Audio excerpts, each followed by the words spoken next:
The interior design in this house, it's not my preferred style. It is my style. It's my vocabulary, my shapes, and also that's informed by the bones that Ken gave me. It's a reaction to the shapes that he laid down. Over the years, it's still changing and growing. It is almost like a living object.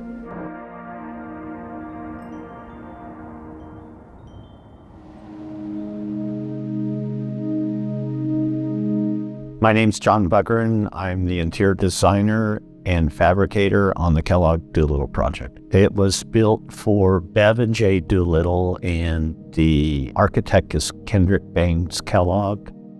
I would describe Ken Kellogg as really underestimated genius. Construction started in '89. I came to the house in 1994. I've been at the house so many years and for such a long period of time, I feel like the house is a part of me. Like it's my identity. Jay Doolittle would always tell me, I don't care how long it takes or how much it costs, I just want you to do your best work. The new owner, Scott Leonard, and I are continuing with basically the same relationship where you don't get carte blanche, but it's the best next thing to it.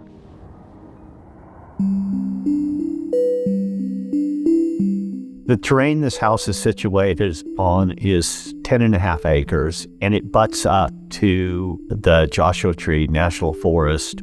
I'm sure when Ken saw the starkness and the beauty when he came out here, it inspired him to do these shapes.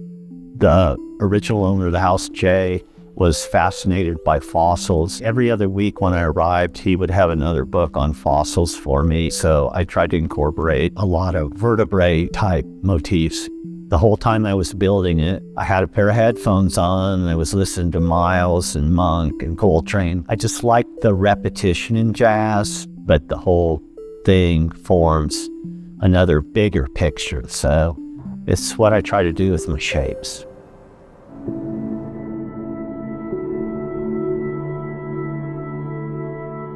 The building on this side is 14 columns, and on that side is 12 columns.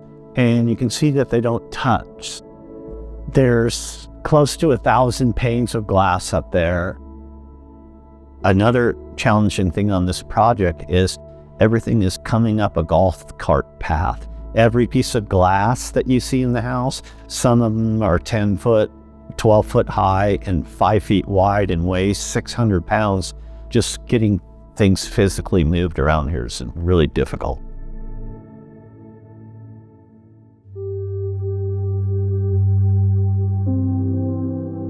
Bev Doolittle was a painter, and she used these two tables here to do her artwork on, and now they're used for dining tables and entertainment.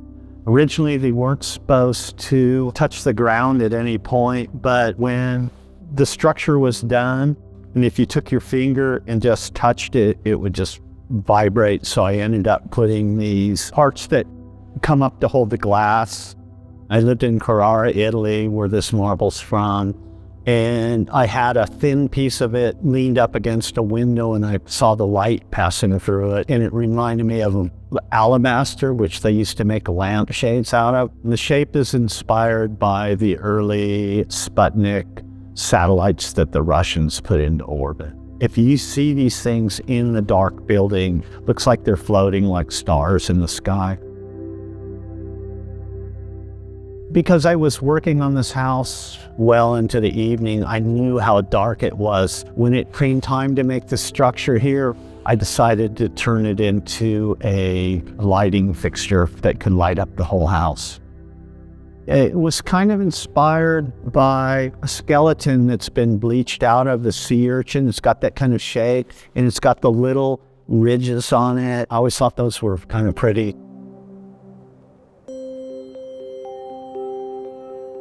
This is one of 9 exterior doors. Each door has to hit one column, but it has to go to the other. So In order for the door to function, I needed at least one straight edge. Then all the handles, each one is individually made. Each door has its own motif for the edged glass.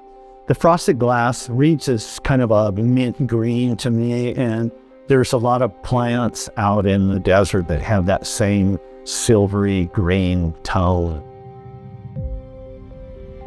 This stone structure you see was a planter. It had cactus and plants in it, and Scott said he didn't need another planter, but he would love a bar. Once again, we have the kind of spinal column thing with the ribs coming off. There's 360 of these ribs, and they articulate to form kind of another shape. So if you've ever had a drink standing around a planter, it's just not as great.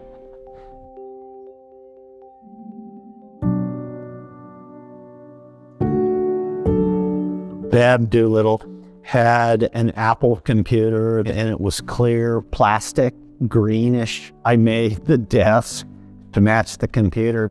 Originally, all the light switch plates in the whole house were made for this old school analog type light switch. When Scott moved in, he wanted to update the lighting system. This is one of the only remaining one, and we're hoping in the future when we have a little bit more time to make new switch covers.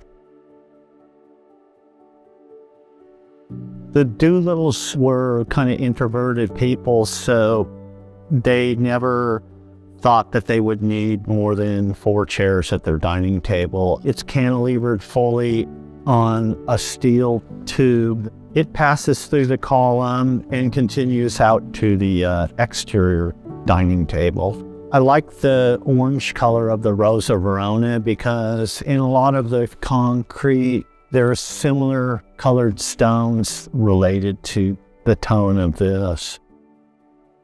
This is the living room. It has a fireplace.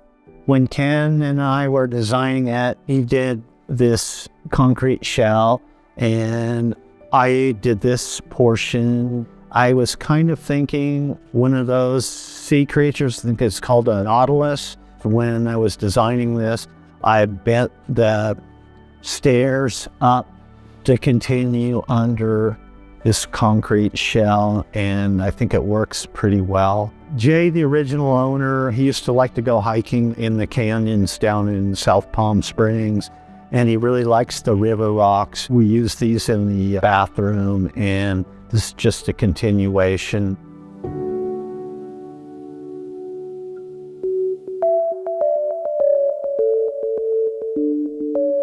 The entrance to this room is kind of a homage to Frank Lloyd Wright, who used to like to compress you into a tiny space, and then when you get through, it gets voluminous. Scott was wanting another bedroom, so we decided to build this bed. It's the biggest thing I've ever built as far as a piece of furniture. Originally, Scott was thinking that it would be more of a gathering place than a bedroom, like a bunch of friends could get on here. He likes it so much now that it's used as his primary bedroom.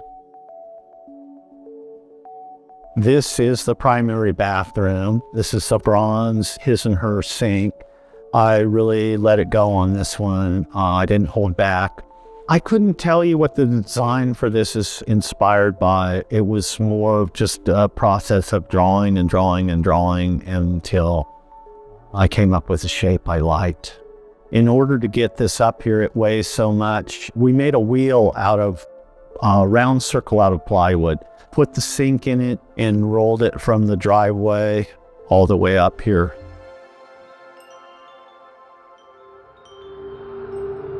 This is a primary bedroom. If you see here, this is the lighting fixture that you saw before. That's where we are. We're on top of that. The bed is situated to look out the clear story, and it's really beautiful at night to see all the stars. The Doolittles were really into books, so they wanted as many books as possible to fit in here. The wood sat for 6 years in the garage on stickers to dry out. And then I put it together. When these were made, these reveal sort of the thickness of a dime. And you can see that even though these have 11 coats of automotive finish on them, what was the thickness of a dime is now almost 3/8 of an inch. You can see how much wood shrinks in the desert. Nowadays, you can't buy this automotive finish. This is highly toxic stuff from the 80s. This room is a guest bedroom. It kind of feels to me like a little cathedral in here. Has a different feel from the rest of the house. If you have the choice between cantilevering and not cantilevering, I always choose to cantilever, so this desk is cantilevered. The bed here has shelves. The marble was in the form of a huge block about the size of a small car, and every piece of marble in here came out of the same rock. We still haven't completed the house, so this is one of those details. I just jimmy rigged something, and these still have to be fabricated. This is the guest bathroom, and it's one of my favorite rooms in the house. I don't know what I was thinking, but I just went crazy with the marble, and I fabricated these sinks and cabinets. I just love the shapes and the volumes. When I was in college, there was a furniture maker there is really famous named Jack Hopkins, and he taught me to make furniture by stacking wood. And then I took his technique and transferred it to marble.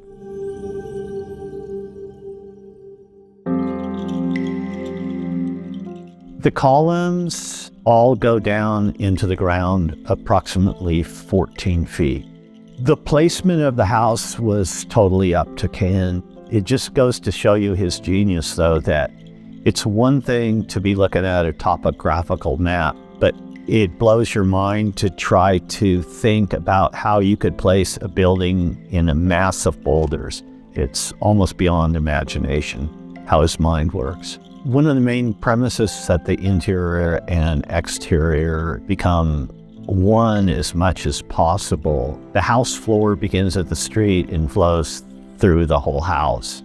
The material for it came from a rock slide.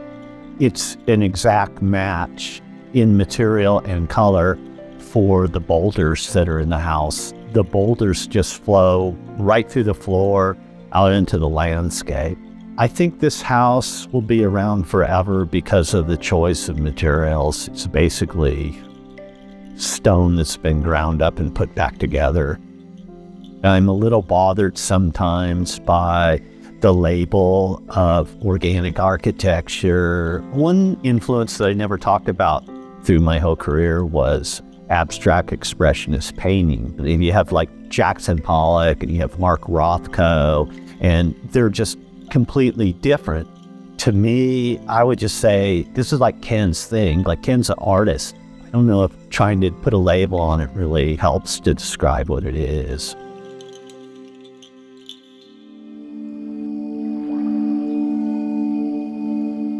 The house, it has a certain austerity to it, but on the same token, I think because of the choice of materials, it feels really warm inside the house to me, but it still has a little bit of edge to it, which I really like. When you have people in this space, it is great. It is really wonderful. Even though it was never made for entertaining, it's the perfect spot to entertain.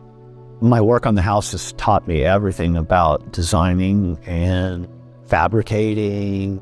Especially in recent years, it's taught me to be more social, enjoy showing it to people, and so I feel really good about that.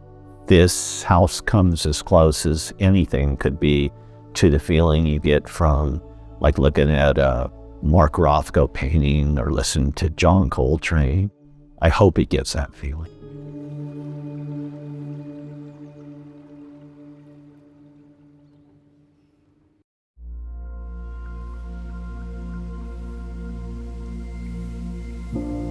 The way it achieves the floating house effect is really through engineering and structure. What I find most exciting about architecture is that it combines the technology of it, which is the engineering side, in the structural engineering, and then you have the artistic side. And at the same time, it's a place that you live in.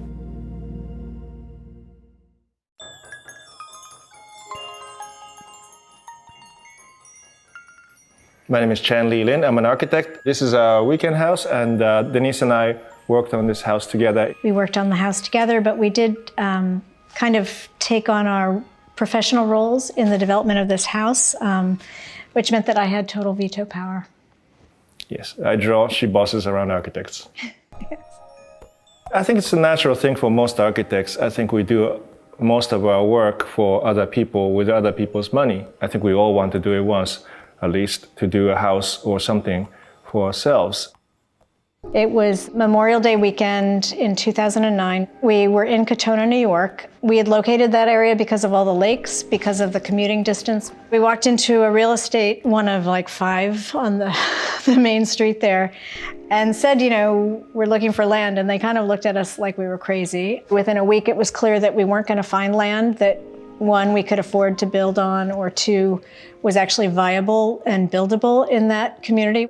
The broker said, well, maybe you want to consider a distressed property. Yeah. I think that's how he phrased it. We saw some burnt down house, flooded house, houses with lots of problems, but you could take on if you are willing. And we found this property that was basically had not been lived in for about 15 years. It had holes in the roof and animals living in it. And for us, it was perfect.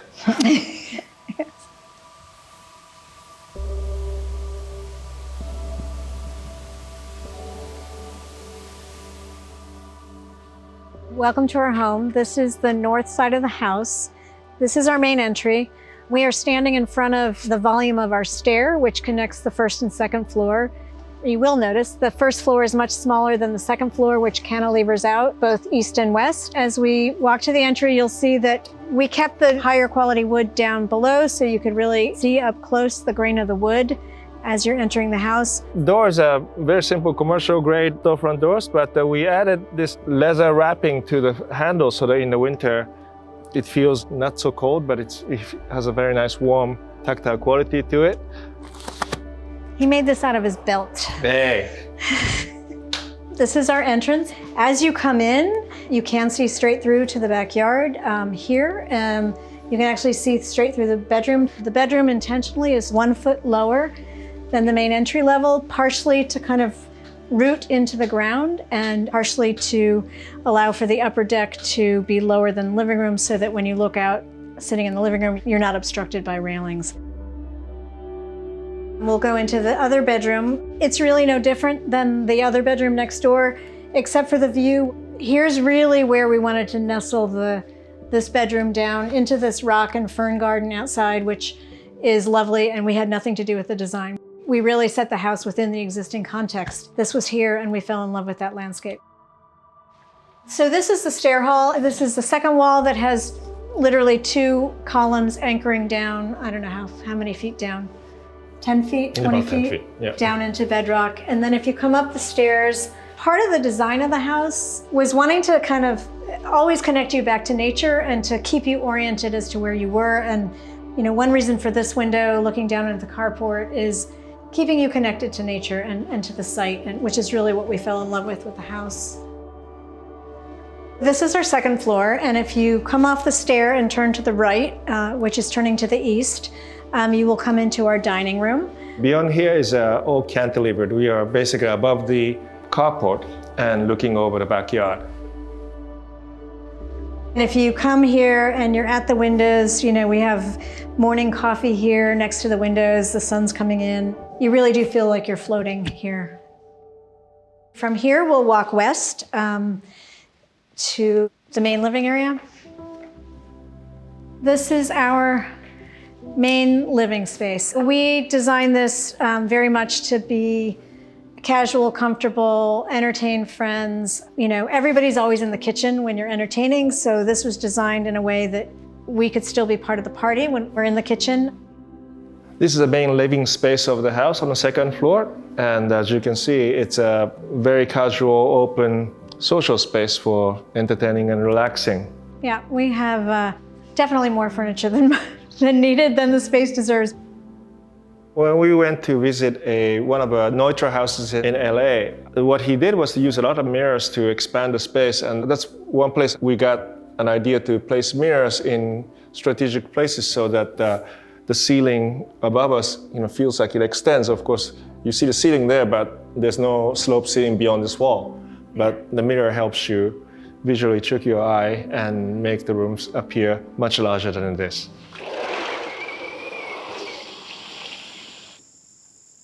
Half the time during the summer and the warmer months. It's great to be able to come in and out through these doors and entertain or just relax inside and outside. You can see how being elevated one floor here is really a big plus here. You're in a zone of the trees and surrounded by nature. So if we come this way, we'll go into the primary bedroom, which is really where we spend all of our time. You've just crossed through the threshold to being on the cantilever on the west side. You will see the western view. It feels like you're floating again. Floor-to-ceiling windows, wall-to-wall, and at the end of the cantilevers, that really accentuates the fact that you are above the ground floor by one floor. You can look back to the studio, which is the addition we built, the studio garage. The studio seems to be a one-story structure there because of the terrain. The garage is below grade and built into the hillside. All four of these pieces are from my uncle, who made furniture, was very handy, was a great artist, and used automotive paint actually to make these paintings. So, which is good because we get some intense sun on the western side, and the artwork doesn't suffer for it.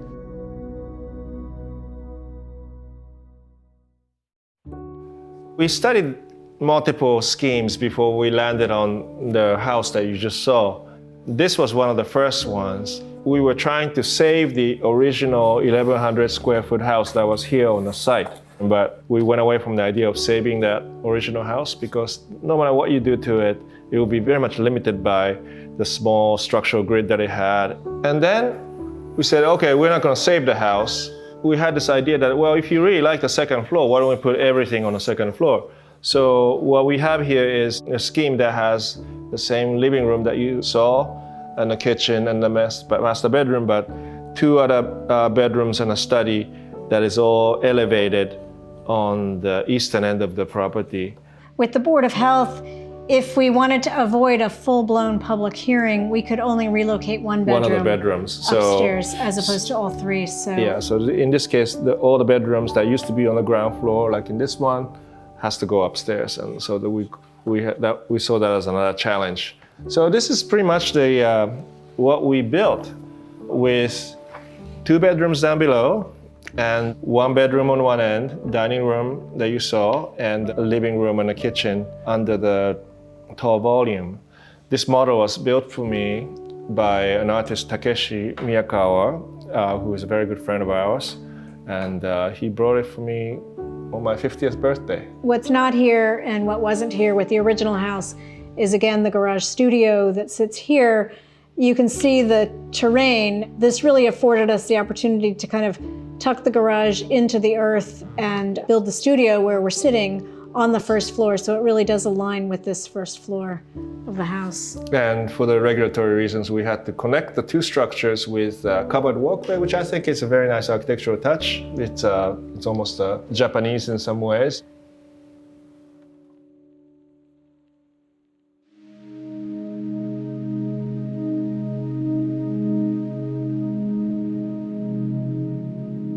What makes the floating aspect possible is a steel structure and a very significant foundation that pins the steel structure into the ground so that the house is stable during the wind.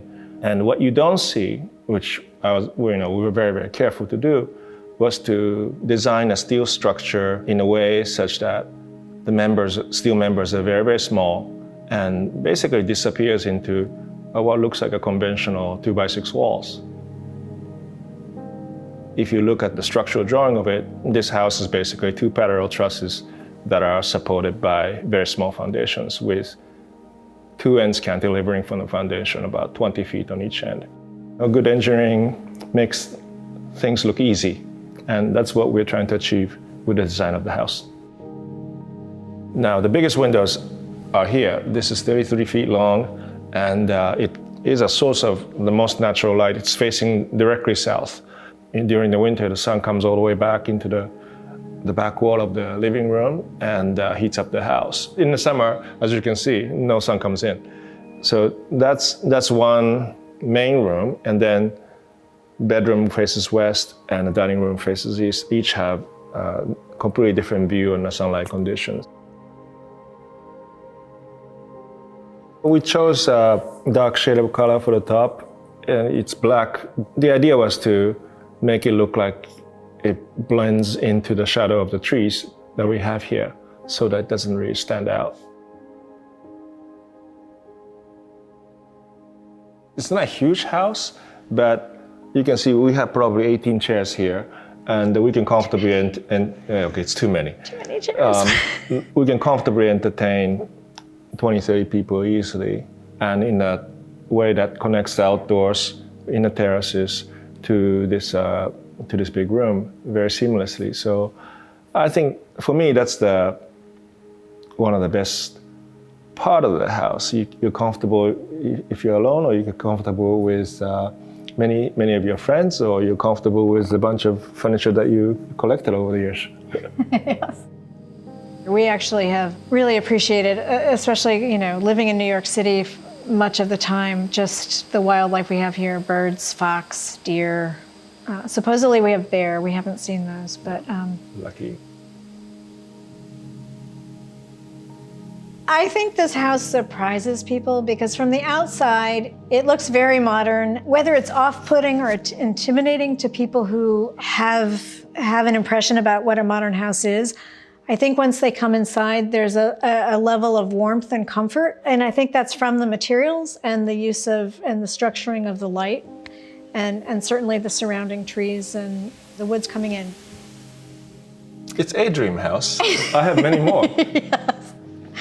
It's a great house. It's a great house. We see the flaws and what we could do better because that's who we are, and we're critics of every structure we ever see. But we've done very well with this house. Yeah, we're it's very happy definitely one here. of the dream houses. Yeah, I would say that. More to come.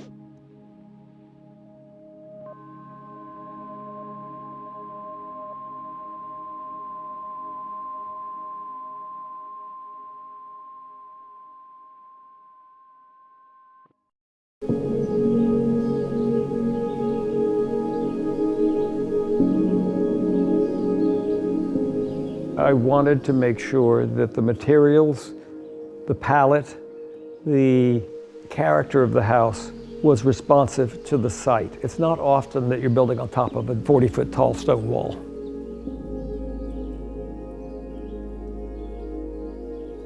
Hi, I'm Stephen Harris. I am the architect of the Bedford Quarry House. It is within an hour of New York, but it feels like you could be in Montana. This was a functioning quarry, feldspar, rose quartz, things of that sort. The reason the quarry was abandoned was because they hit water. Many architects prefer working on nice, flat, buildable sites. I'm much more interested in difficult sites. I looked at it as this extraordinary geological opportunity, and the fact that it had so much water in it, and the vegetation and the trees were so beautiful. When the owners found the site, there was a house on it. It was a very different house, and to be charitable, it had had a bit of deferred maintenance. We started over. We worked very hard to figure out how the owner actually lives. It's a young family, and you're figuring out the site, where the light is, where the wind is, how things operate over the course of the day. Almost 50 years ago, the man in the class ahead of mine at Princeton had written a thesis called Psychoanalysis and the Place of Arrival. Was that the process of moving from one condition to another, one can parse and divide into stages, what he referred to as a liminal condition.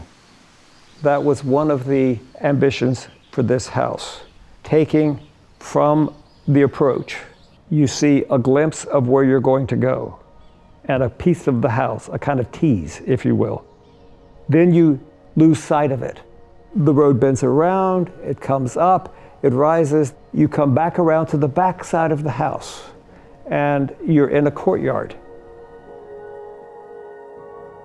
Then there is a stair that takes you down to the main level. Then as you come out onto the terrace, as you approach that edge, you can see the water. It is the space between things.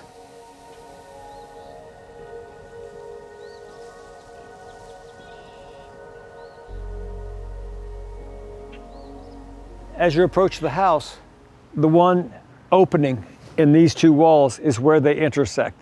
That brick wall, conceptually and literally, slides through the building. If you look carefully, you'll see the garage.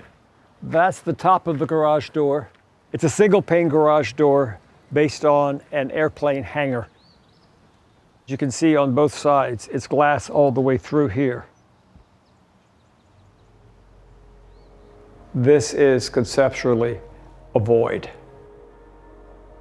The stair needed to be figurative. It needed to be something which did not conform to either geometry. As you come down, you begin for the first time to see the other side of the quarry. Terraces out here, all of that. So you have a sense that this is where the main public floor is. In here then is the room where I think they spend the vast majority of their time. Like many younger families, it's got a great kitchen, it's got a dining area, and it has a sitting area. One of two ways in which one talks about building on a sloping site. The two ways you do it are the cave and the promontory. So as we move from one condition to the other, this end of the room is actually cozy, intimate, and then as you move farther in, it begins to reveal itself. You see that promontory up there, you see the little pathway that goes down to the dock, and this is the corner that is cantilevered over the edge. So finally, at this point, you've got the waterfall, you've got the quarry, you've got that incredibly beautiful sheer face, almost like the Palisades on the other side. So in some ways, it's a calibrated sequence of reveal and of arrival. I think it's very important that architecture induce movement. When every single room has the same view, there's really no reason to move. The interiors are relatively muted, and there's subtle little tropes. Like if you look at the lines in those rocks, and you look at the little lines in this rug, there's this kind of reference that occurs there. Obviously, this stone and that wall bear some formal relationship. There's also a little tiny balcony up here off of this side. So if you have some friend who smokes cigars, you know, it's a place where you can stash him. Another thing that we've increasingly done is when you have an open kitchen where everyone is hanging out, I think it's important to have a back kitchen, a part of the kitchen that is out of sight. So looking over that way, you'll see that there is a second sink, a lot of storage. There are dishwashers back there, so you could have a nice meal, all of that, and then put all the aftermath over there and deal with it tomorrow. This can be divided off. You can close off this room more for acoustical reasons than for privacy. This is then the media room, AKA the polka dot room. It also happens to have a model of the house. We are right about here now. So you can see from this that the house is actually two boxes.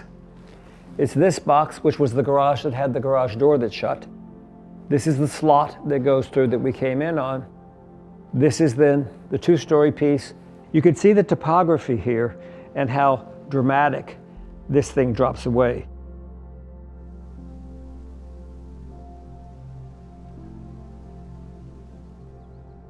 Goes back to Livy. if you read Livy about where the bedrooms go and where the public rooms go at a palazzo.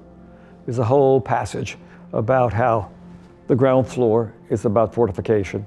The main floor, the piano nobile, where all the public rooms are, the bedrooms are above that. I think subliminally, it has to do with protection. This is in the primary bedroom, which has a not bad view. The waterfall, the quarry, the far side. One of the things we sometimes don't take enough thought to is the kind of rituals of getting up in the morning, getting dressed, going to bed at night, packing a suitcase, all of that. A place to toss your clothes in the evening or to lay out what you're going to wear. This is the primary bathroom, which has two little chapels off of it, one of which is the loo, the other of which is the shower. I hate brushing my teeth and looking at myself in the mirror. And I'd much rather stand here and look at that waterfall as I brush my teeth than stare at myself. Two closets. I bet you that one's his. This is above the fireplace that's in the living room, coming directly up. This is also a sedum roof. It's just coming back from the winter.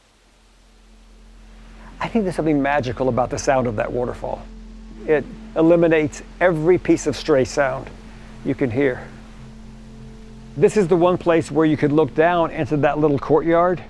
That's the beginning of a trail that goes around all of the water, comes back the other side, has steps down to the water, the dock, the boat, all of that.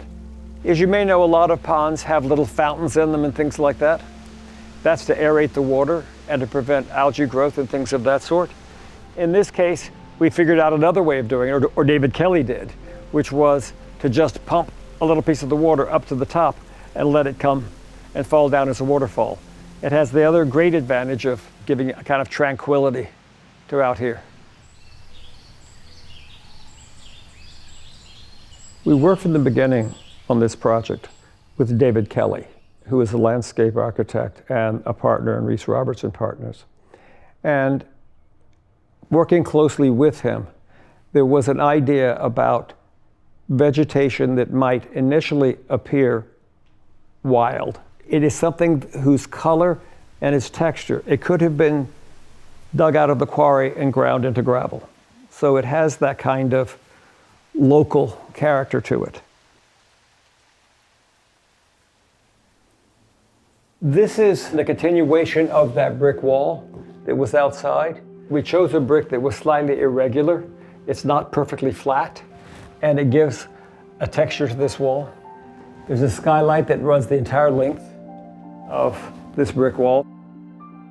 The children's rooms have window seats. These trees are set here to give a little bit of privacy to these rooms. That's Reese Roberts. They designed these rooms, the furniture, the cool light fixtures.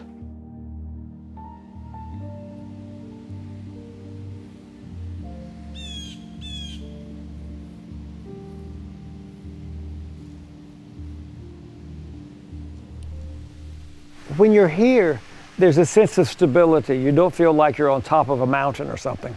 There are other things that are about the same height that you are. By stepping this terrace out to follow the profile of the quarry, we were able to lounge here and look at all of that. The dining area over here is probably the one that's the most exposed. I mean, it's the only place that's farther out than that. But, you know, from here, you can actually see the water, the dock, everything. I also think it's nice to look at the house from here. So it's a nice view of the house, I think. A little biased, probably.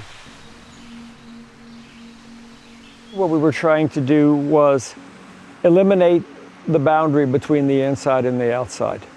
We didn't need the window to provide a foreground. We worked very hard for the spaces outside of that, the landscape, to provide that foreground. The idea is that perhaps there are no walls. Perhaps you're outside all the time.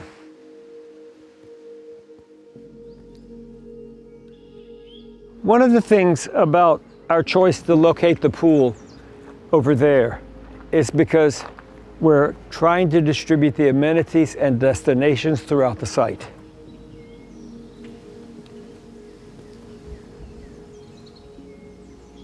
So this is a very different idea about landscape. It may have something to do with a rock in a pool outside of Rio by Niemeyer. When you're looking at all of those things, the quarry, the promontory, all of that, it's difficult to appreciate how beautiful just being in a woodland is and how magical that is.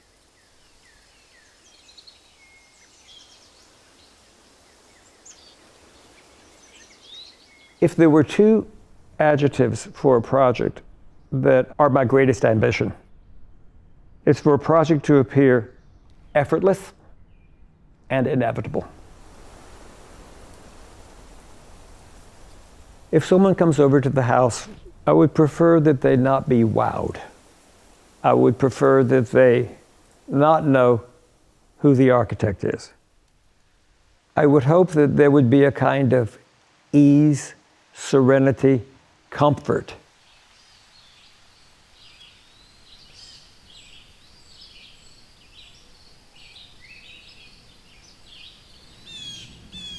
I would love it if they began to notice and realize there's a lot more there than what they can see.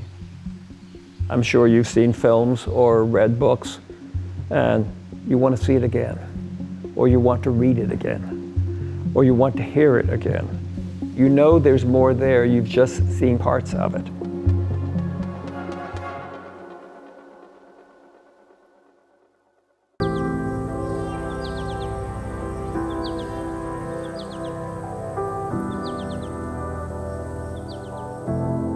The boulder is always present. You see it through triple glass that is curved. You see it through a round window in the kitchen. You are aware of the boulder even in the spaces that don't have direct views because the walls are either radial or curved around the center of the rock.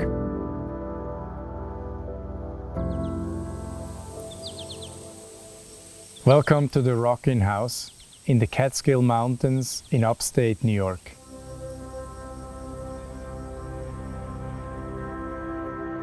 I designed this and built this with the help of local craftspeople, and it is also my family's home.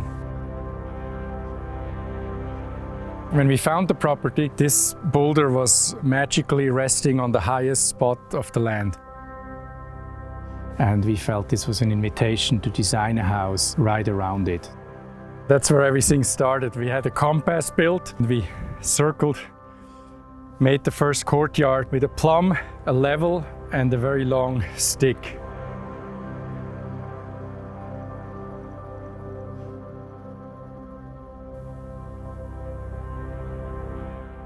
This house is entirely sustainable. It's built out of sustainably harvested wood from forests that are certified. This is a conical roof clad in solar panels, and it also produces more energy than it will ever consume in the lifespan of about 100 to 300 years. It harvests all the solar energy that we need to run the house, and it collects also rainwater for a swimming pond.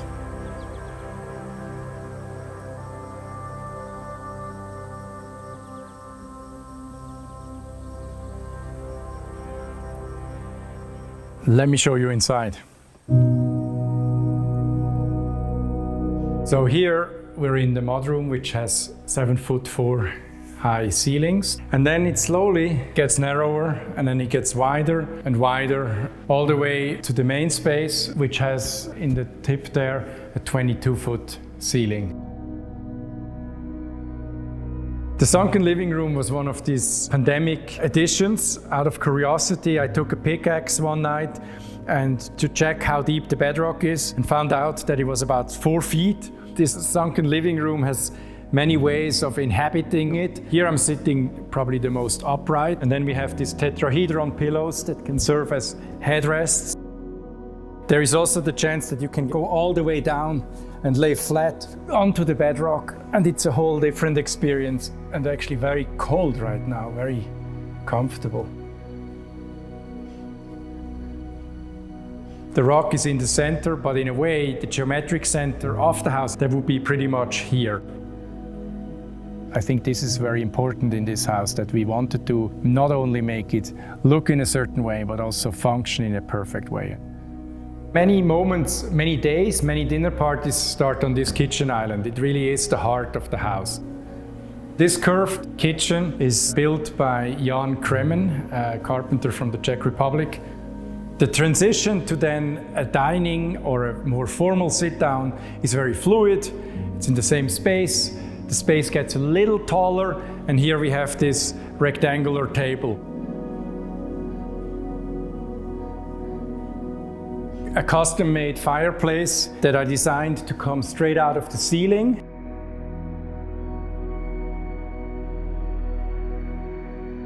This triple glass is the maximum size that would fit in an ocean container. It came from Germany, and it had like an inch on the bottom and on the top of the shipping container. The rock also has very different personalities. When you see it from down here, it almost feels like a neck, or the kids call it E.T. because E.T.'s head looks very much like that. In a winter storm, it feels you're inside a snow globe, but also it has a little bit of an aquarium feeling. You can experience it very differently from one day to another, from one moment, from 1 hour to the next. I hope the Boulder likes the attention. Yeah, I think he was a little lonely for 12,000 years till we found him, or he found us. So it's a glacial erratic that was dropped here about 12,000 years ago in the last ice age. The way these rocks fell is really how we found it. We like living with him, and I think his trees are growing well, his moss is growing, so I think he's a happy boulder. This is my home office, where I often sit and sketch. It also has the model of the house that we built. Shows you all the rooms, how they relate radial to the rock. So with each door to one of the spaces, Lorenzo's bedroom, laundry room, powder room, guest apartment, Kiki's bedroom, each door makes the main space 3 feet wider. And all the windows that look relatively wild have again something to do with the rock. We have 64 segments that built this house, 64 pizza slices as we called them.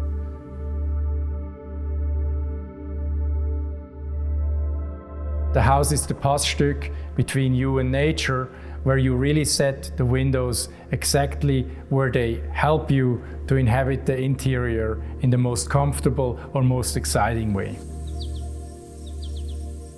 When I sit here on my desk, I wanted to have the view through the window on my eye level. Same in my bedroom, we wanted the window very low to the ground in order to be able to sit on, but also to look outside. This led to a relatively wild layout from the outside that only makes sense once you inhabit the building inside. All of our projects in one way or another start in a sketchbook, models and sketchbooks. We're trying not to waste anything, so even the kitchen window here, which is a round window in the concrete wall, became the fire pit of the fireplace. This is my daughter's room. She has the view from her bed out to the east side, sunrise. She wanted a big desk, which can change as she expands her crafty projects. My client, in this case my daughter, was very happy with this design. Kiki shares the bathroom with her brother, Lorenzo. They also, at some point, they were like desiring an outdoor shower. And so I came up with the idea of getting a shower that is draining directly into the concrete slab. And it has a big window where they can open the window and they can shower pretty much with nature outside. This is my son, Lorenzo's room. He is the lucky one who got a window that is large enough that it becomes a door, so he can eventually escape and has his own little private garden out here.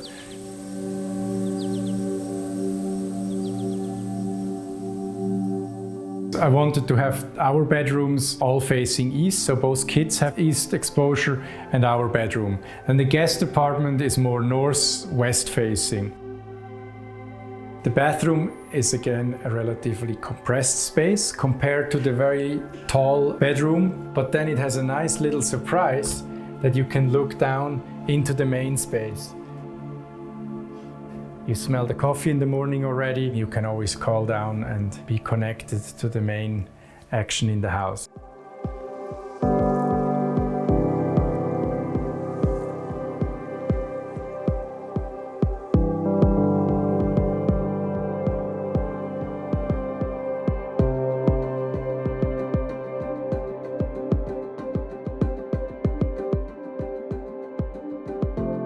We wanted the guests also feel independent from us. So it's actually a guest apartment.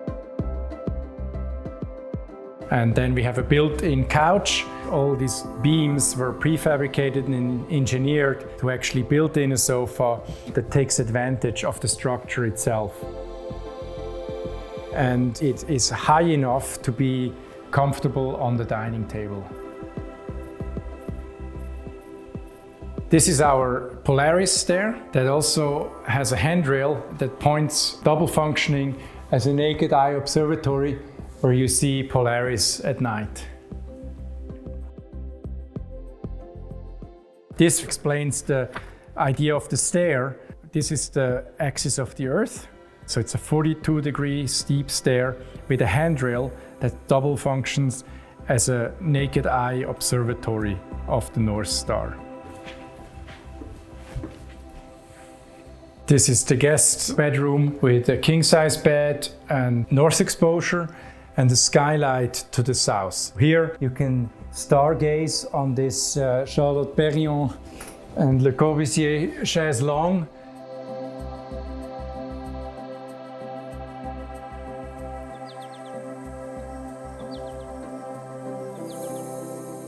And you can also open it up and look out into the sky.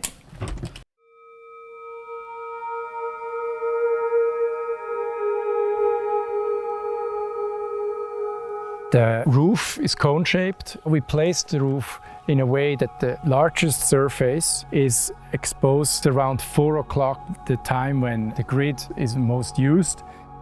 So these shingles by Sun Style are 3-foot squares. They're all overlapping, so it forms this kind of dragon scale, holds the water out, and each one of them produces about 80 watts. Altogether, we produce 18,000 per year. The house uses about 8,000 kilowatt hours. So we have 10,000 extra for an electric car, and the rest we donate to the grid. Because we wanted cross ventilation to have as much natural air as possible, each facade has windows in it.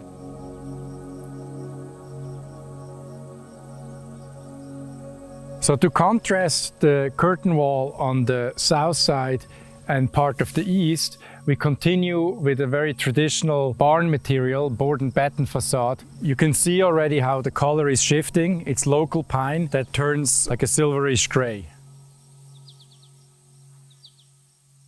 In my studio, we try to live by this mantra that everything that we design connects individuals to each other, to themselves, and then to the cosmos. The cosmos can be nature directly around you, but it can also be the sun and various other star constellations and the ocean, if there is an ocean, or in our case here, the rock, which is also all stardust in the end. Cosmic architecture goes back to thousands of years of architecture, where old temples, even very simple monuments, were aligned with usually the sun as the strongest force. After studying and traveling to many temples and monuments, I realized that it was time to incorporate this also into more regular architecture. So why could it not be in a private house? That's the challenge, and that's what sets some of this cosmic architecture apart from non-cosmic architecture, that you do have this goal to ultimately connect to something larger than what is directly around you. If a building can make you aware of this, I think it's amazing. I certainly am obsessed with geometry. We started stacking out the 50 by 50 square, and the first move was that we actually offset it by golden ratios. It's the proportion that appears in nature in many plants, but also in the human body. As an architect, you're always looking forward. You're not just designing for who you are now, but you're designing for who you want to become. We built this house with the goal that it will hold a lifetime, maybe the lifetime of my kids, and hopefully even till the next ice age. This is the latest addition by my son, who turned 12, and he built this tree house with his friends. I helped them building the zip line and tested it also for its safety. It should be fine. Ready?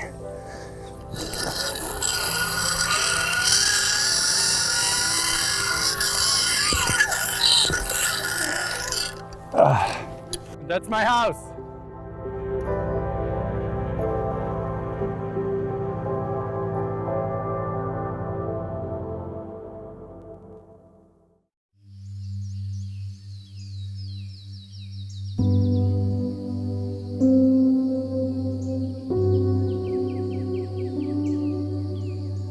The inspiration for this house came from many different elements. A design is an emotional or spiritual element, which is the way one perceives space and feels about different things. Emotionally, I wanted a structure that felt that it was soaring out into space, almost defying gravity in a sense, but at the same time tied back to the land itself so that it feels that it's a part of the land and it belongs in this one particular site. My name's Robert O'Shatz. I am the architect, builder, and homeowner of the Elk Rock residence. I designed the house in the beginning of 1988. When I started the project and bought the land, it had this wonderful view of Mount Hood and the Willamette River. It was a difficult, very steep site. At the time that I bought the property, it was classified as unbuildable land. As an architect, I know what you can do and what you can't do. Every site is buildable if you look at it in a creative way and look at it in terms of what is the poetry of this site, what is it trying to say to you, and how can I bring that poetic feeling out in the structure.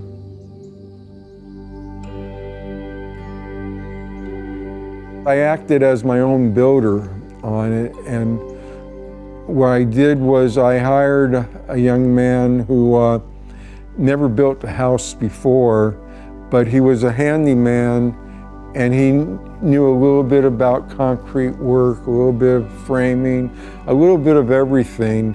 One of the really wonderful things about him is that he had experience, working with kids that were in drug rehab programs or high school dropouts. So we brought these kids on and gave them the tools and directed them on how to build the house. The construction of the house was far simpler than what it appears to be when you see it. When you see the house, it's like a teeter-totter where it cantilevers out as it soars out into space, but there's a counterweight that goes down to the ground that's a big concrete slab that's keeping the house from tipping over. So in a sense, the house was built upside down where this smallest spaces are down below, and as you go up and get a better view as you go up, the house gets bigger and bigger. So it actually created kind of a funnel shape, and some people refer to the house as the funnel house. It's a 3-story house, but every story is a split level, so it has 6 different levels to it. And I was able to get my driveway brought up into a carport that was at the kind of halfway point of the house, so that you're never going up 3 flights of stairs and then back down. You walk in from the carport to the entry, and you just go up a half a flight, and you're at the family living area. Or from the entryway, if you went down a half a flight, you'd be at the children's bedroom level. Once you get to the community living, dining, family area, there's another half flight you can go up to, and that takes you to the primary bedroom area. And that level, you have a sitting room first where you can watch TV, or there's a desk behind some sliding doors that can open up. Behind that then becomes your sleeping area, your dressing room, and your main bathroom facility. All these different levels have their own balconies and exterior connections to the outside. And I also have my own architectural studio in the house, which is the lowest level of the house because that's the smallest space in terms of area. But that has a separate entry so that I can say I actually have to walk to work every day.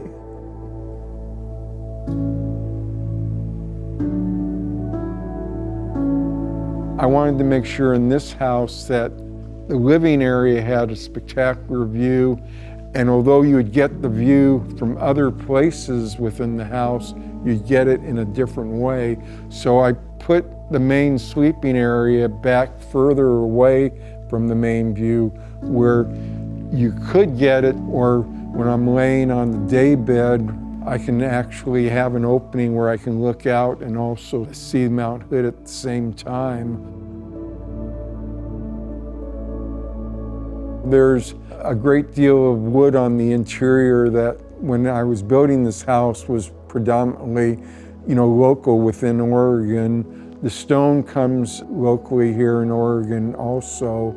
Also, some of the use of material is determined by effects that you're trying to create. So for example, I wanted a main living space that had just wonderful acoustics so I can sit in the room in the evening and just listen to music and relax. So to do that, I designed the structure where the main living area didn't have any parallel walls to it.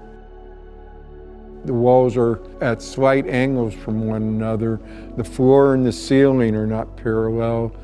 And then I set my speakers in a cabinet and shut them up towards the ceiling so that the sound would hit this wood ceiling and then spread out over into the space. I wanted to use natural materials as much as possible and then introduce some color to the house, because you don't want to create monotone feeling throughout a structure. You want to have a play of materials, colors, and textures. You want a structure to feel warmth to it. So this house is mainly just natural materials and their natural colors, but I did introduce a teal color to pick up the sky, pick up the water below, and then down below on the outside, there's some green areas that pick up just the landscape. But the choice of colors was mainly to create a structure that felt that it was at peace within the environment that it was in.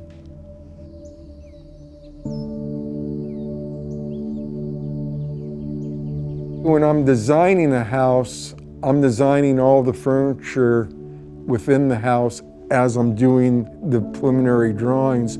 So as I was designing this main living space, I had this couch already in mind, and I had the dining room table in mind, and a lot of the other furniture in the house is built in. Beds are built in, desks are built in, kitchen table is built in.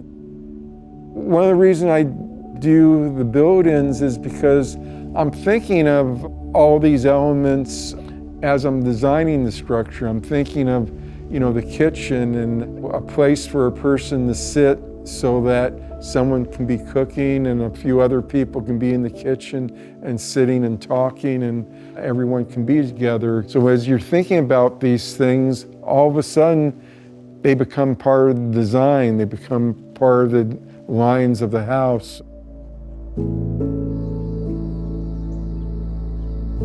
The poetic sense in this house was this dynamic hillside going up, and there was these beautiful trees. The site had a sense of softness to it, and I wanted to bring out that softness in the structure. I wanted a structure that just gracefully soared out into space.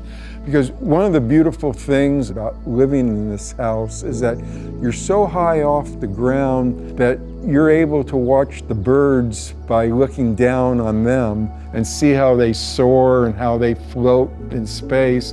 And I wanted that same feeling to be in the structure, but I wanted psychologically for people to feel comfortable, so I wanted to tie it back to the ground at the same time.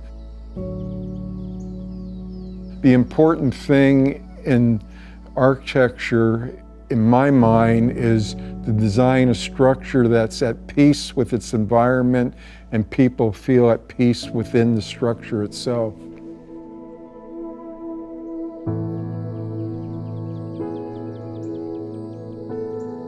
After I completed the house, I realized that I've always dreamt since childhood of living on water or by water, and I realized that this might be the closest I ever get to water, so I decided to stay in the house and live in it, and I've been in it now for about 33 years.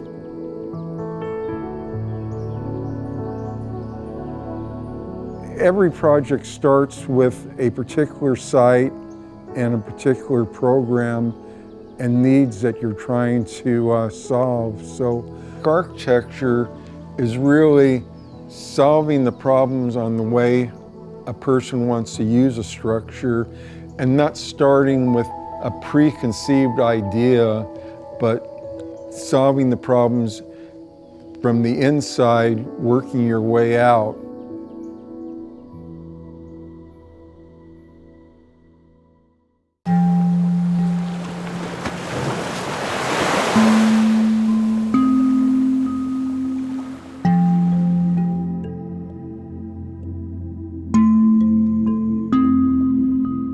Welcome. My name is Zen Gessner. I'm the son of Harry Gessner, who's the architect of the Sandcastle, 33604 Pacific Coast Highway, Malibu, California. The Sandcastle is a one-of-a-kind structure. My father built it with reclaimed materials.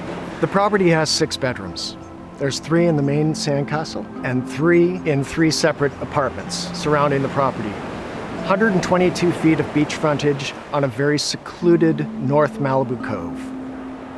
It was the late 60s, and my father proposed to my mother right up there on the bluff and pointed down to this empty lot and said, "Nan, if you marry me, I'll build you your dream house down there." He wanted to build a house that was the ultimate family beach house, something that promoted creative thought. He had a unique way of starting a project, and that was usually to go and camp out on the job site before anything was ever built there to assess how nature interacted with it.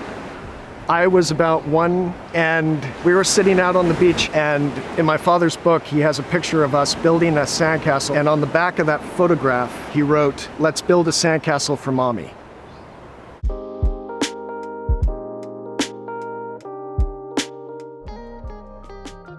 So now we're in the Sandcastle. I had told you before that my father built this house for my mother. She was a Broadway actress, and so he designed this fireplace like a Greek theater show. The hearth is the stage, and the sunken living room is the theater house. 99% of this house is built from reclaimed materials. My father believed that older materials had a life to them, a soul. So the floor is maple It's from a school that was burning down. The fire chief called my father and said, "Harry, you better come down here. Maybe there's some good planks in there." My father went down, shaved off a little bit of the char, and saw there was beautiful maple underneath. So he grabbed as much of it as he could and put it into the floor of the house. The walls of this house, this is old growth redwood from aqueduct pipe that was in Northern California. The brick in the fireplace is from a building that was being demolished downtown LA.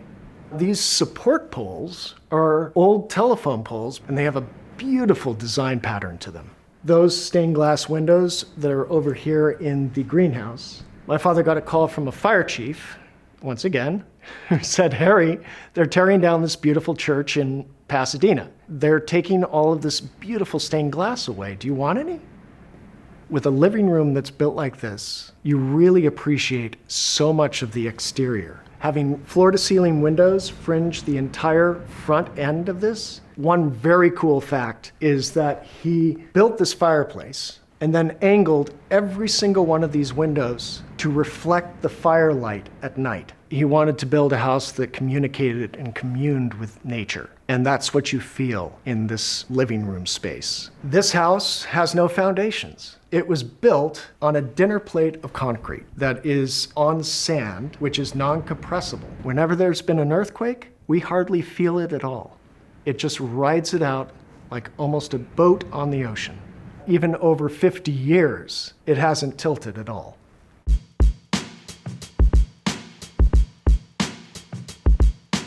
This is the dining area on the corner of the living room. When I was younger, this is how my father would call me in from surfing. The meal would be cooked in the kitchen and the table would be set here, and he'd go out right to this door. He'd open it up.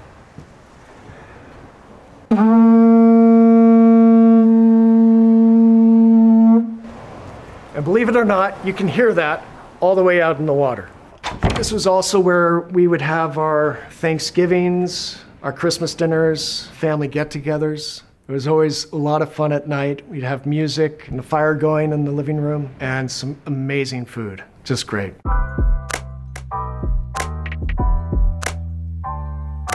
My father in the 60s, late 60s, was commissioned to do an interior decorating design of a kitchen in the Los Angeles Convention Center. They were taking it apart and they said to my father, "Well, we're just going to be throwing this stuff away. Do you want it?" And my dad said, "Absolutely." So this round chopping block, the countertops, the round bar, this whole design that you see here came from an installation that was at the LA Convention Center, and my father just made it work seamlessly in this house.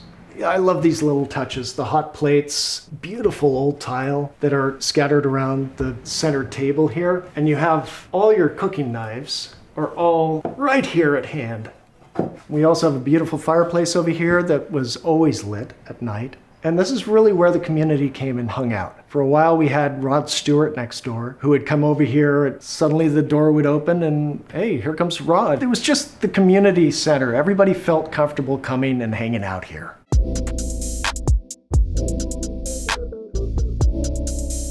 This is my first bedroom, a lower floor of the Sandcastle. This was the original room I kind of grew up in until the age of 7, and you can see a little indication of it over there by the door. My father converted this into an office for his later years. So this could be an office, it could be converted back to a bedroom, but I think a really special point of this is the greenhouse. You really feel a connection to nature and having this kind of indoor-outdoor feeling. It's very peaceful. Especially in the afternoon when the afternoon sun hits those stained glass windows and just projects all the light and color into the room. It's just gorgeous.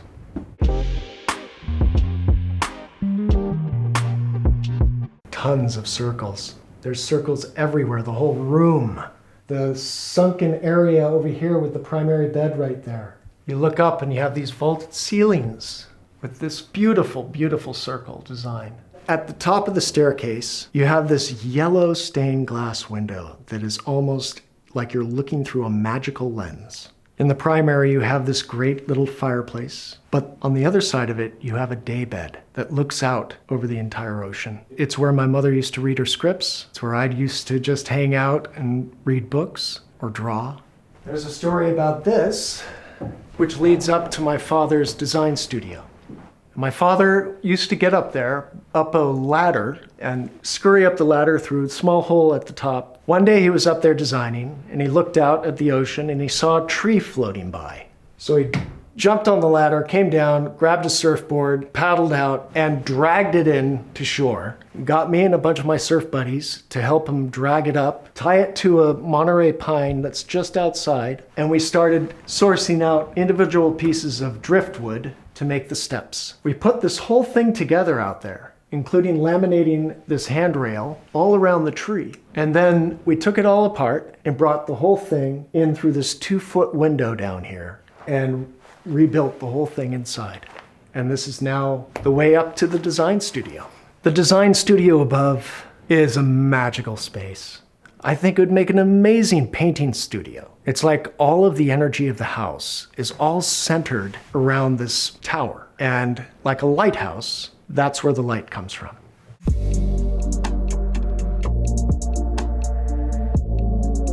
This was one of the places that I spent most of my youth. This backyard patio area with all this reclaimed brick on the ground. We would have amazing parties here. This whole space would just be alive with people and seafood that we had caught out in the kelp bed. This outdoor area here, it really kind of lended itself to being a community center.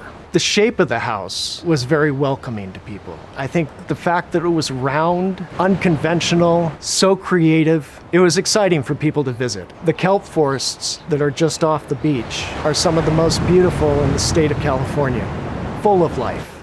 Growing up surfing out here was always an adventure. Sometimes you want to step inside and take a break from the sun. We've got a cabana over here.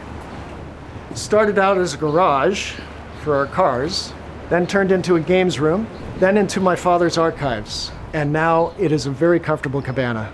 So you surf, you come in for lunch, you have a seat, read a book, and go back out and surf again. It's a good lifestyle. And now I'm gonna take you up above the cabana to the nest. Welcome to the nest. We have a little kitchenette over on this side. This is set up as a recording studio right now because one of my sons is a musician and he's doing a lot of creative work out here. But this is where I spent my youth and my teens. It echoes the same round structure as the main sandcastle. Growing up out here was a bit like Swiss Family Robinson. The fact that my father really built this with his hands and the property evolved every year. There was always something new, something exciting. The stained glass window here, the panels on this door over here, they came from another house that was being demolished. And of course you have this amazing view. When I woke up in the morning as a kid, I had that in front of me. And there's the entire ocean.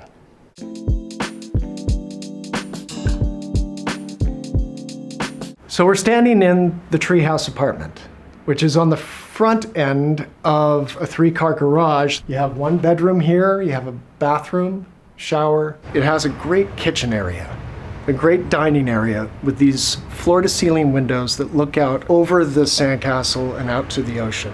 And one of the most amazing views of the whole property. It's really special up here.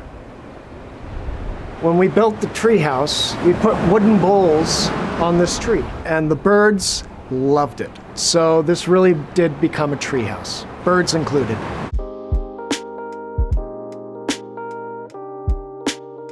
We are in the boathouse. This is a separate apartment, and we are currently standing in the living room area. This is a great, great guest apartment. There's plenty of room for a family to stay here. You have a very comfortable sitting area. You've got a kitchen, you've got a bedroom, and a bathroom with a shower, all filled with beautiful little touches. There was a battleship that was decommissioned, and they were tearing it apart and taking all the steel and everything and repurposing that into other boats and ships, except for the portholes that they were just gonna throw away. And my father thought that was ridiculous. So he found a way to incorporate it. This mural that's behind it, a family member of ours, she stayed out here for about 2 weeks. We had no idea what she was doing. And basically she left. And when we came up to see the place, it was all painted. and she did this beautiful undersea mural.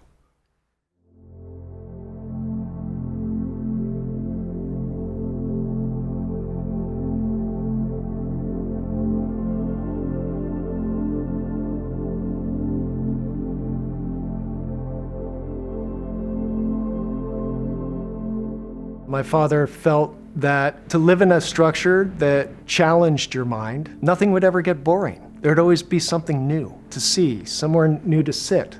He believed in marrying a design to the environment. Being on the beach, a sandcastle being pretty much the root of the inspiration for the design, he felt this would fit, and it does. People walk down the driveway, walk into this house, and it takes about 15 minutes and they're changed. And it has to do with the magic that this house creates. It's like you're stepping into another world.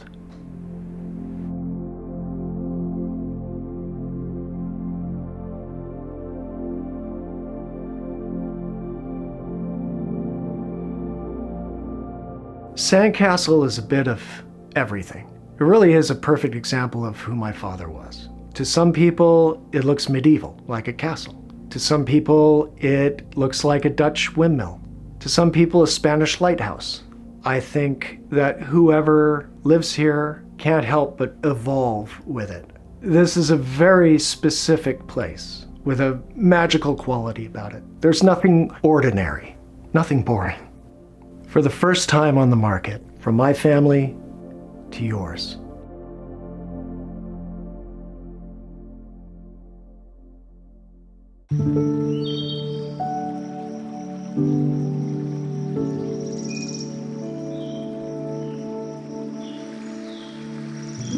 One of my favorite quotes from Frank Lloyd Wright is this: "Nature is the only body of God we see." What he's saying is that nature has this sacred quality. It's something that we need to take care of, that we need to treat with respect and dignity. And because we're a part of nature, we also need to treat each other with respect and dignity.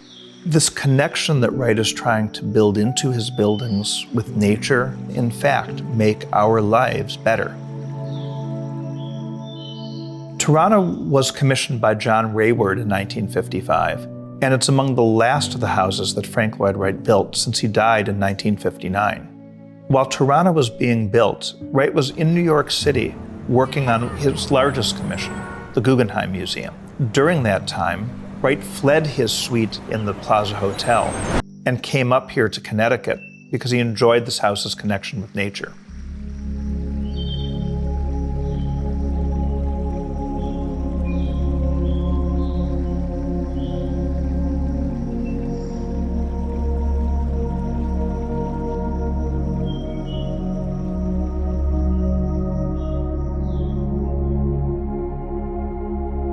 This is one of my favorite Frank Lloyd Wright designs, but I've only ever seen it in photographs and in the drawings that Frank Lloyd Wright and his apprentices created. When I walked into this space, it really made my heart race a little bit because it's this beautiful intersection of this sweeping curve of the solar hemicycle and this rectilinear design. I don't think I've seen that in any other Frank Lloyd Wright property in the same way. And it's this beautiful expression of material in one of the most breathtaking settings of all of Frank Lloyd Wright's buildings. The setting rivals even perhaps Wright's most famous work, Falling Water, in the way that the house engages nature.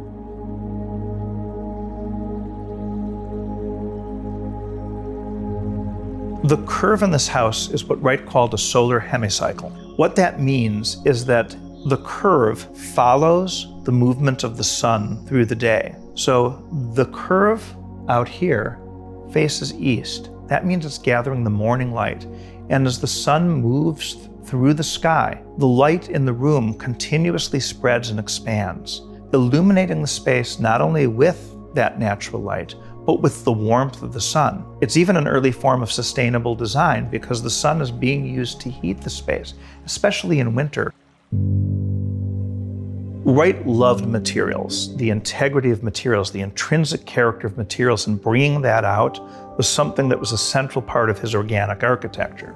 Even humble material like this concrete block Wright left it exposed not only to show what the house was built from, but also to show how the concrete itself was made. But he does something unusual with it. The horizontal joints between concrete block units are deeply raked. You see that horizontality expressed because that horizontality is the relationship with the earth itself. The vertical joints are raised a little bit so that they're flush with the concrete masonry unit.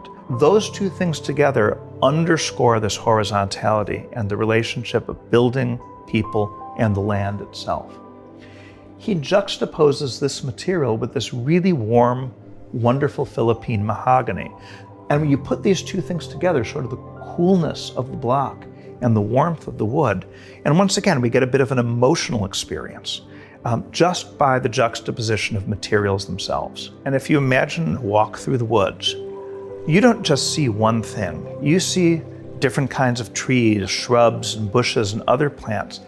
Nature does not like a monoculture. That actually doesn't really work very well. Wright is replicating that experience on interiors by creating these juxtapositions of material. We also see here in the corner, in a more rectilinear part of what's otherwise a curved design, we see this space that is a bit cave-like. Wright would call this a compression space with a lower ceiling, a little bit more darkness.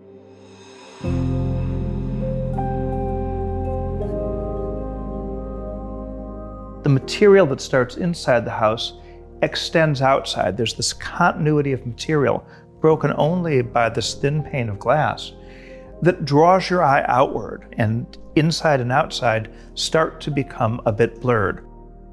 One of the things that Frank Lloyd Wright did was to design all of his buildings on a grid system. He would establish a grid to create a scale, similar to a musical staff, really, a scale for every part of the design. In this case, we can see that grid very clearly expressed on the floor, but that grid is also replicated in the panels in the ceiling, and even in the size of these upper clear-story windows on the curved surface of the building. By creating that framework, he once again creates this unified method or this unified system for ensuring that every aspect of the property would be structured according to the grid. The floor is a characteristic color for Frank Lloyd Wright's design. Beautiful subdued shade of red. Wright used many reds throughout his career, many different shades, but he loved it because it was a color not only found in nature, but it's a color that really defines us. Of course, it's the color of our blood, so it gives us life. This is the primary suite. Today, it's used as an office. It's a small space, and there's a reason for that. Wright wanted to connect people with other people, even within a family, and so he creates these designs to push you outwards. The concrete block of the wall winds up in an exterior planter, so that there's nature within the walls of the building, even though it's outside. And you also encounter the pool. You'd start your day with this connection with water. And that's important in this house because the name Tirana was selected by Wright to signify the relationship of this house to the Norriton River, right outside the window here. And that swimming pool really floats out over a pond that he's created by damming that river. And then you have the river itself. So there's always this connection with running water.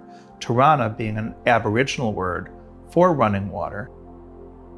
You have this beautiful mitered glass window. The post that you would normally expect to find in the corner is gone. And instead, it's a glass upon glass conjunction there, which allows you this uninterrupted view of nature.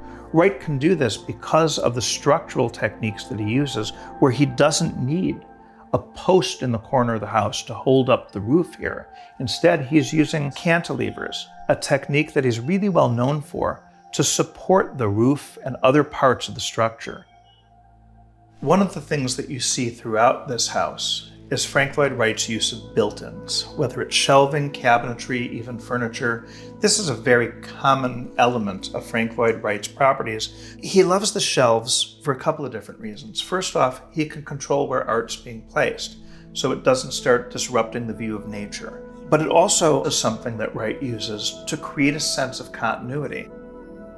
you'll notice how narrow this hallway is. There's a reason for that. We don't spend time in hallways, and Wright doesn't want you to spend time in this hallway. As you emerge from the bedrooms that line this space, he really wants you to move out, but head directly to that living space, that big open floor plan that's connected with that primary view that's setting above the river and into the forest. The other bedrooms of the house are also small, but they don't have the same visual connection to nature, though there's still a beautiful view of trees. They're small and dark. As we said, Wright's trying to move you out of this personal space where you're coming to sleep and into that primary open floor plan. We not only have more built-ins, but we have beautiful, simple chairs. I particularly love these chairs because I think they're a little bit up on their toes. It's a nice design. The scale is small. And when this house was built, we tended to sit a little bit more toward the earth than we do today. And by seating us a little bit lower, the low ceilings that we have in these rooms don't seem quite so low. The space opens up as we sit down.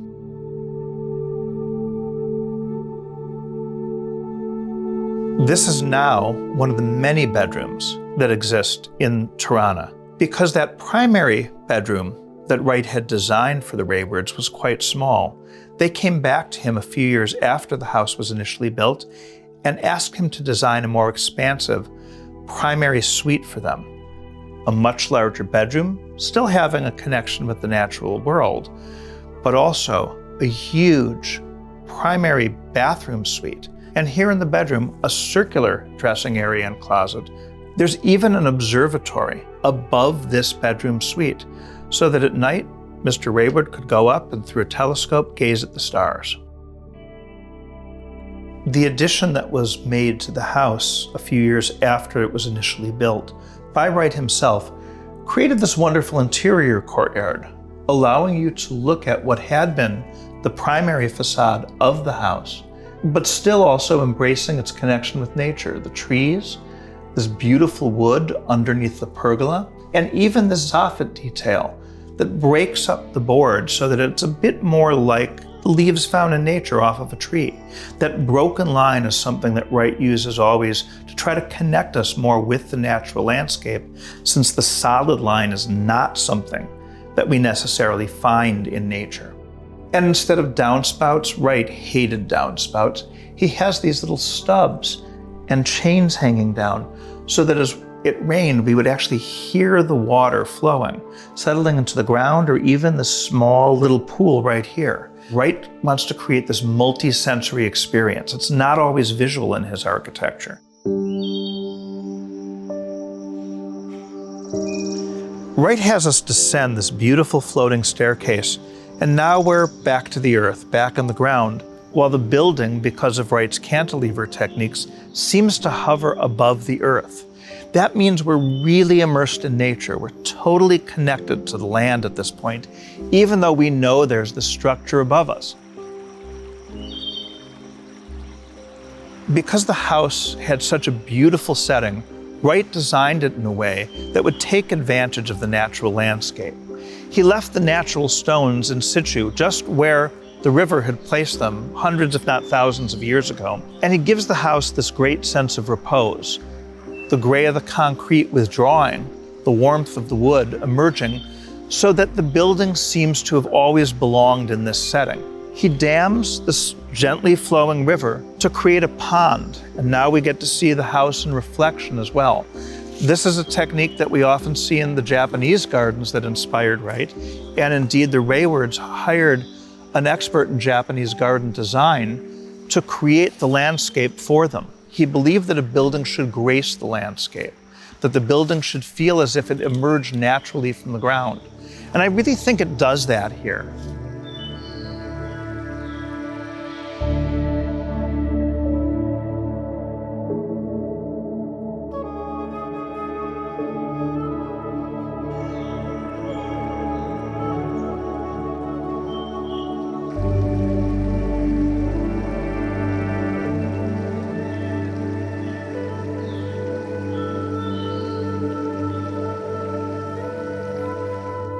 When I first encountered Wright's work as an 8-year-old boy, it was the space and the light that got me all excited because I'd never seen anything like it. Today, the space and the light still excites me because I now understand why that gives us the feeling that it does, why we feel different in a Frank Lloyd Wright house. And that's because he uses space and light to create this sense of intimacy with the world around us. It concerns me that there's so much bland architecture, it's just functional, when what we could do and what we should do is take that inspiration from Frank Lloyd Wright to give their clients a gracious way to live as part of the world around them, connected with everybody and everything that will make their lives better.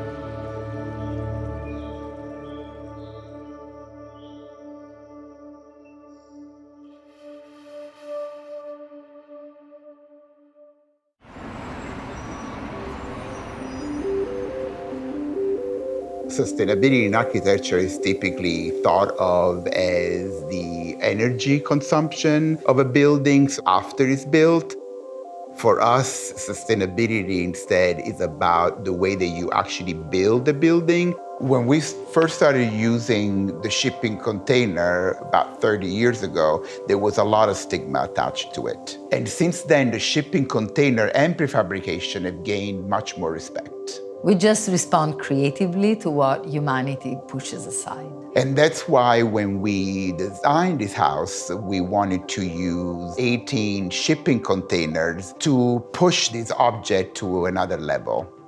I always hope that that's the biggest legacy that we can leave. The idea that one can create something very exciting, like this house, out of something very humble, like these 18 old containers that we got out in a yard in New Jersey.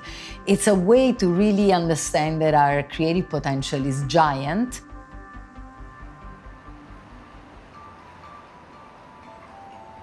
I'm Giuseppe Rignano. Ada Tolla, we are the founders of Low-Tech, the architecture studio. The building looks as if it was emerging from the underground. A quarter of the house is really cantilevering over the slope to the garage and to the main entrance, as you can see. So it creates a very dynamic corner.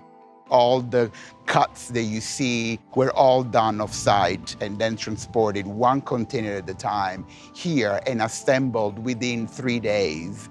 In cutting the stack of containers diagonally, we reused all the pieces that we took out from one side onto the other side to complete the decks. This was a way to create this continuous form and, of course, also a way to use the container as much as possible. For these facade, this is the side with the doors of the shipping container. So you can see all the features of the bars with the locks, and it's a much more articulated side of the container and creates a very vibrating type of facade. We were very excited and, of course, also nervous about how the assemblage was going to go in this very busy corner, as we can see. So it's really, really fantastic to see how this thing went up literally like a Lego toy in a matter of 3 days. We grew up in the same neighborhood. Met on the bus in Naples when we were 14 in high school. We didn't really become very close until the very end of architecture school. We traveled together for a couple of months, which was kind of like a very immediate cold shower test because we had only seen each other socially and suddenly we were basically living together. We kind of started noticing all the stuff that we don't want to see, the antenna, the duct, the air conditioning through your window, all things that we pretend they are not there, but they're there very much, and they are an inspiration to us. So we started taking a lot of pictures of these things. We called it the urban scan, and it's still an ongoing thing. It's been 30 plus years that we've been taking pictures of this stuff, and it's really the base of what Low-Tech is all about. We're in the main space of the house now, which is one flight up from the entry level. Obviously, shipping containers are not meant to be lived in, so there's a real effort in understanding how to transform them. This is the cut that we did in these containers to combine them and multiply the space. And this is the remaining part of the corrugated wall of the container, which of course acts as a structure. In the other direction, also the containers are joined wherever you see this, which is a sill that connects the two containers. So this floor is 3 containers wide by 2 containers long. So it's 6 containers, basically. The floors that you see here, these are the original floors of the container.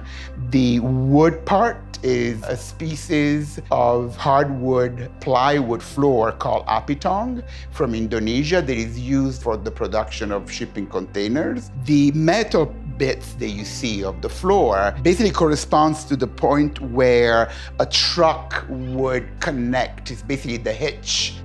The outer walls are all insulated. The insulation is contained between the outer corrugation and the inside wall. You can see actually the section of the wall, right? That whole entire 6-7 inches of thickness there, it's all the insulation that goes on the perimeter walls. The house was originally designed for a family of 4. So about 3 years ago, the house was sold to a new owner, a single man, Jonathan, who obviously utilizes the house in a very different way. When the house was sold, we understood why they were letting it go, but there was something that was slightly sad for us. I have to say that coming back here and seeing how Jonathan is occupying the house is very exciting. The architecture of the house has not changed at all. A lot of the finishes and colors have changed.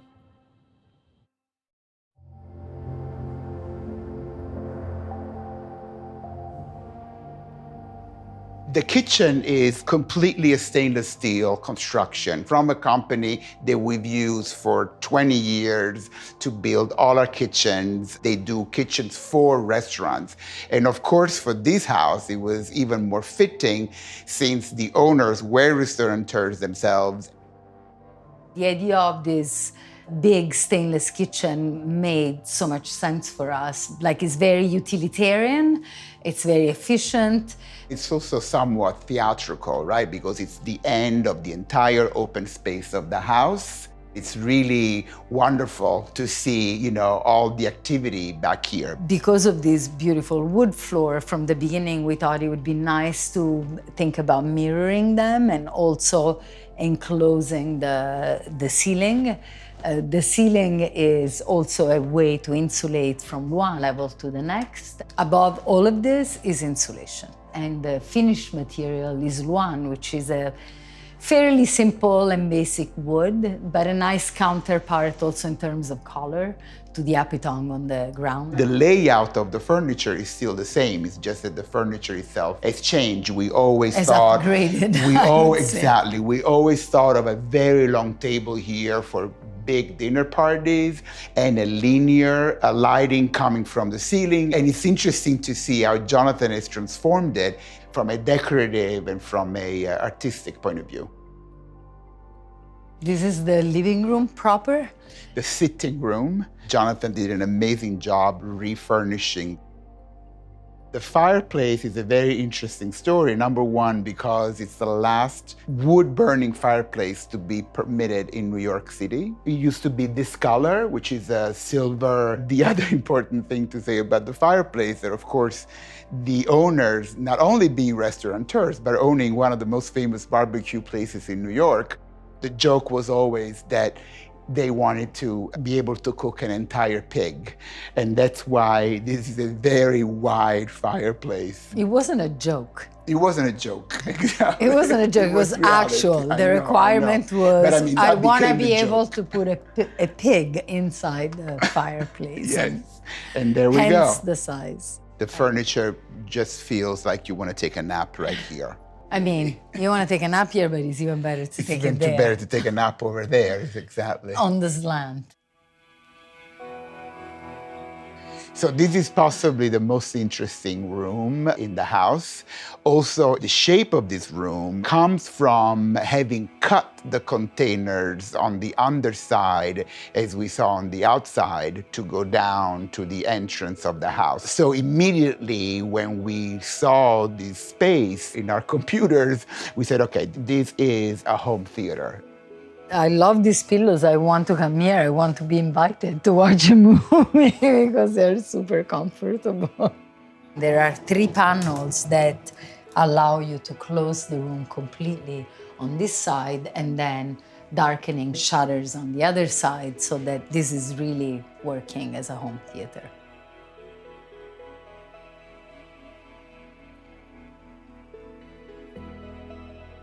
So here we are in the primary bedroom. There is at the very top floor, so let's say 3.5 floors off the sidewalk. We basically decided to not just have the ceiling in wood, this is still the Luan, but also the entire back wall is also covered with the Luan. And as you can see, the king-size bed is inset into this wall in this niche. Also, the projector with the screen that covers the window at night so that you can watch TV and film. The shower is very fun and kind of over the top because the idea that one could have this big shower looking out.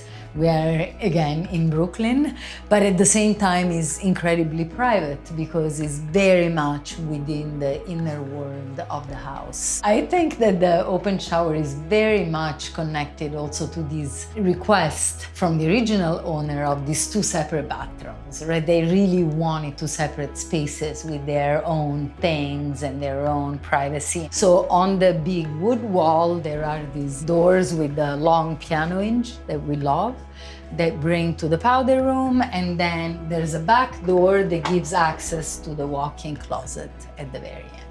And then this is the symmetrical, the second powder room here on the other side with the same layout and the same secret door to the walk-in closet. There is one continuous closet, although this is a section for the one person, and here is the shared part for shoes and everything. And it's interesting to notice that the top windows that we saw from the outside are actually the windows of this long walk-in closet. And here we are in the other powder room now, exiting again towards the bedroom.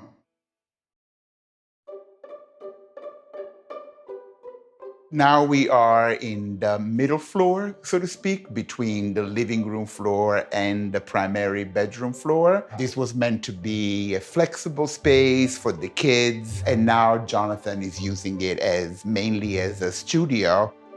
And from the studio, you can go this way to the guest room areas, right here. We're still on the second floor. These are the guest rooms. Each one is the width of one container. Originally, these were the 1-bedroom/2 bedroom for the twins because the original owners are twins. They were designed with the idea that they could have a single bedroom when they were smaller, and then eventually this could be divided to create really 2 separate spaces. That's why there are also 2 doors here. The idea that this could be closed when they were ready to be a little bit more separate.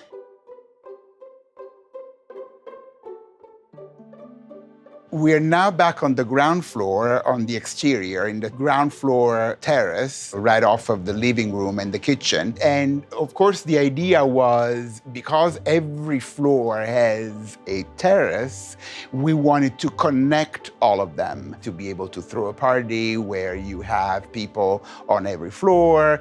There was also the fantasy of projecting movies on that wall, and therefore all the exterior spaces could become sort of a theater. From here, you can take the stair to go up. We should go. This, again, is the terrace of the middle floor, so the extension of the indoor office.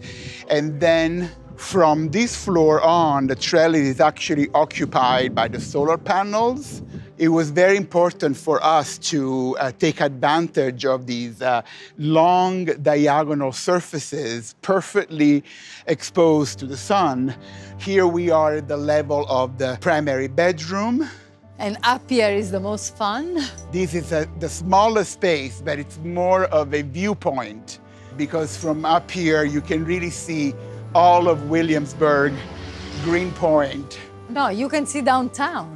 I mean, and you can see the Freedom Tower. You can see downtown, the Wall Street area. Yeah, this is a small space, but it's a perfect little perch to be here at sunset, maybe sit down and have a cocktail and relax at the end of the day. It's really a little jewel at the very top.